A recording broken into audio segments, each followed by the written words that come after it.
It seems as if every single time I play myself in fantasy football, in real life, I have a pretty poor game. And it seems like when I don't play myself in fantasy football, I have a really good game. So it makes, the decisions tough. If it's championship week, I might have to make a tough decision now. But seriously, I usually keep myself on the bench until the bye week.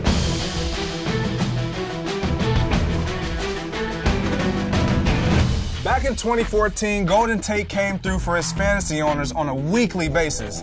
But one game in particular stands alone for Lions fans and those lucky enough to have him on their fantasy squad. In Week 7 against the Saints, the Lions took the field without Calvin Johnson, and that put the pressure squarely on Tate.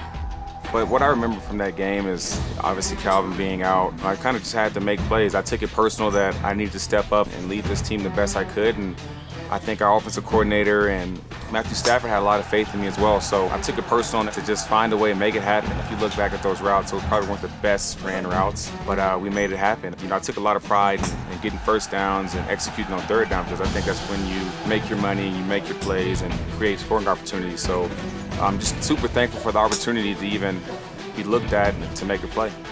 In the fourth quarter, Tate had already racked up 9 catches for over 80 yards. But the Lions still needed more. With the ball at their own 27, Tate from the slot position ran an out route, hauled in a pass from Matthew Stafford, broke a Corey White tackle, turned on the Jets, and no one else had a prayer. Week 7 against the Saints, my first year in Detroit, I remember being down in the fourth quarter, but just knowing with the athletes we had, like Matthew Stafford, myself, Calvin, I knew we weren't out the game, and I just remember Stafford throwing the ball up to me and me making a play, a few guys missing tackles, and there I was on my way. And next thing you know, we're back in the game. I also remember our defense stepping up huge that game. After that play, getting a big stop or a turnover that helped us win as well. So that was a fun game to be a part of. I think we had a bunch of comeback games that year.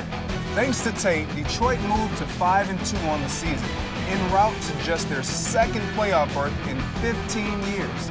More importantly, he brought joy to thousands of fantasy owners, even the ones who have never won a title.